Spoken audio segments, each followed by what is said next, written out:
bangsat. Woi, Lu pamali tidurnya begitu lu. iya Gak Cok. boleh nih. Kemarin gue pegel-pegel, gue habis bangun tidur kayaknya salah posisi dah. Lu pegal. Mending besok ikut gua. Mana? Senam kita Nanti mana nih? sama ibu-ibu. Ih, Ibu-ibu PKK mau depan Superindo.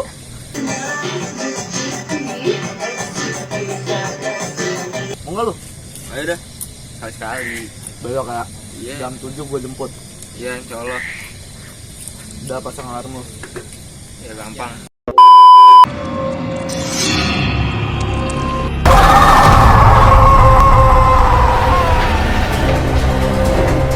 Ngomong raur. Halo semuanya, selamat datang di podcast kita.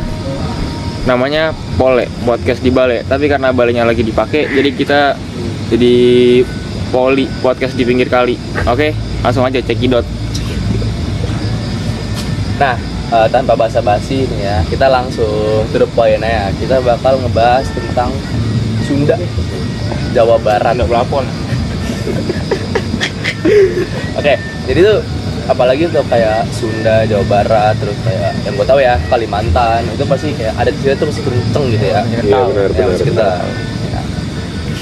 Apalagi masih banyak kayak sifat-sifat pamali, hal-hal yang nggak boleh dilanggar di daerah tersebut. Ini turun temurun itu kan? Ya turun temurun dari nenek moyang.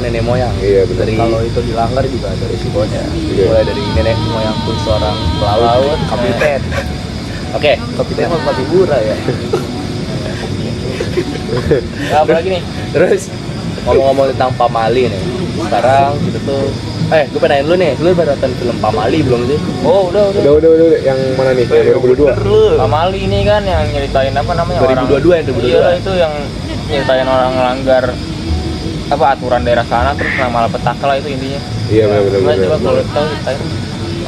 Secara singkat aja sih. Singkat ya. Jadi yang gua tahu itu jadi ada pasang keluarga baru nih, baru married. Terus mereka itu pindah ke rumah orang tuanya di pedesaan. Seperti yang kita ketahui kan semua tempat itu ada aturan adat istiadatnya kan. Apalagi tempat yang syutingnya ini di Jawa Barat. Ya. Jadi mereka itu pindah ke daerah perkampungan Jawa Barat. Terus mereka itu nggak tahu ada larangannya di daerah tersebut. Lalu mereka melanggar apa aturannya yang disebut pamali tersebut. Udah kira kena karma, kena Iya, kena karma, malapetaka. kena. Sebenarnya bukan nggak tahu sih mereka kan udah pernah diingetin ya sama nenek-nenek Neneknya, iya, di iya, daerah iya, Jawa tuh. film Ya ada. udah dikasih tahu tuh, tapi yang mereka pada batu. Mungkin karena masih muda juga kali ya nggak percaya gitu. Mungkin mereka nantang kali. Mungkin mereka ini Biasa tinggal di kota. Dia tinggal di Iya. kota. Ya nantang. Udah pikiran mereka udah modern. Ya. Udah nggak percaya hal-hal gituan. Ya, makanya dari situ jangan melanggar adat istiadat. Iya. Tapi apa? Di situ bumi dipijak, apa namanya? Di situ langit dijunjung. Iya, di situ langit dijunjung. Nah, kita kan udah ngebahas secara singkat nih Iya. dari film Pamali. Kalau rating dari kalian itu berapa sih film Pamali ini? Dari Satria dulu. Dari Satria. Kalau dari saya sih 7,5 lah. Kenapa tuh? Tujuh setengah. Kenapa tuh? Ya menurut saya actingnya udah lumayan maksimal kalau untuk aktor kelas Indonesia. Terus dari backsoundnya, backsound Sundanya, sama adegan tegangnya juga udah lumayan lah, udah boleh masuk bioskop lah. Istilahnya udah layak buat ditayangin di bioskop, udah oke. Terus dari lu sih berapa sih? 8/10 ya. Ya itu lumayan bagus. 8/10. 8,0, ya itulah 8/10 karena nih dari audio yang pertama itu cukup mencekam terus menegangkan di beberapa adegan ya. kayak contohnya aja pas yang pas ini ada jam scare itu bener-bener dari yang tadinya pelan tiba-tiba gitu wah. Terus Audionya. iya audionya itu lumayan bagus. Audio Nah, lumayan sih.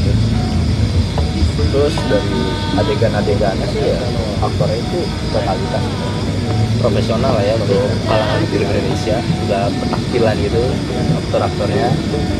Terus dari dia juga kan pasti persiapannya juga matang. Dan ekspresinya juga real banget. dari lu Kalau menurut gue sih 8 sih. Bagus. itu lumayan bagus untuk film horor Indonesia ya. Horor, sorry. Jadi kayak apa sih namanya, kayak CGI yang digunakan juga pakai lah. Iya, Pak.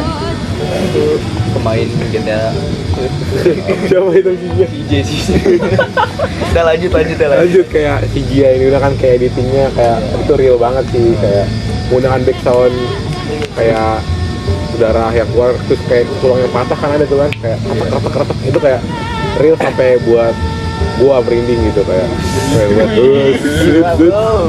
buat gua merinding ya. Jadi itu film horor yang bagus sih, kayak gua kasih nilai 8. Kalau dari gue ya, gue cukup setuju sih dari yang udah kalian omongin. Tapi menurut gue tuh setuju. Kenapa tuh? Kenapa tuh kalau misalnya kayak film horor Indonesia tuh kayak kurang Masuk gitu gue ya? kurang apa ya? Kurang meledak. Pokoknya ada yang kurang lah. Ada aja yang kurang, jadi gue kayak kurang paham gitu. Maksudnya kayak dibandingin film horor luar ya. Oke.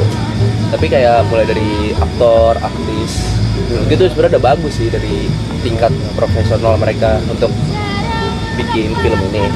Terus kalau dari audio, gue cukup seneng karena banyak jump scare-nya itu Udah cukup lah. ya dia bikin serem, tapi bukan yang kayak Berlebihan itu ya? berlebihan kayak suara kenceng doang. Yeah. Malah kadang-kadang tuh yang bikin seremnya itu kayak cuman lantunan musik-musik Jawa atau ya Jawa lah ya, musik-musik Jawa itu malah menurut gue malah bikin serem di situ. Nah, kan kita udah ngebahas keunggulan film ini nih. Tapi gue pengen nanya nih, kenapa sih film ini kan menurut kayak kita semua nih itu udah cukup bagus, tapi kenapa di film ini tuh kurang laris lah ya di Indonesia? Ada yang Ya karena ada ini bajakan. Kenapa tuh, Sat? Jadi bajakan tuh kayak, jadi ada oknum yang merekam video tersebut secara diam-diam dan melanggar aturan-aturan perfilman di Indonesia ini, sehingga banyak orang yang nontonnya tuh di rumah pakai laptop, bukan di bioskop. Jadi dia nonton ilegal lah, nontonnya bajakan, bukan langsung dari ininya, dari apa sih namanya, bioskop lah ya. dari yang bioskopnya, iya dari yang resminya, bukan dari yang resmi. Jadi ya gitulah. Maksud gue nanya dong, kenapa menurut kalian orang-orang itu melakukan bajak film? Tapi dapat duit bro. Untungan, cuan itu paling instan, bro. Itu paling gampang. Bener sih. Modal HP, rekam upload juga. Ya udah. Ya apalagi nih? Udah sih menurut udah gue. sih. Tapi kalau menurut gua ya, mulai dari audio bagus, Iya. profesional aktor-aktornya. Ini cuman pelaku bajakan doang nih yang bikin film ini kurang. Dan gara-gara bajakan juga filmnya juga kurang laris kan, karena Iya. orang tinggal nonton di rumah. Ingat tuh bro. Ya Iya. udahlah, intinya pesan-pesan untuk Hari ini Kalian untuk sebagai hari penonton, ini sebagai penonton, tolong jangan lakukan bajakan lagi. dan jangan nonton bajakan. Hargai Dan film. jangan nonton bajakin. Hargai Dan, film Indonesia. iya, nonton bajakan, tolong hargai film Indonesia. Apresiasi Jadi, itu ya, bro. Oke guys, sekian dari kami. Terima kasih. Selamat malam. Malam. Selamat malam. Dadah.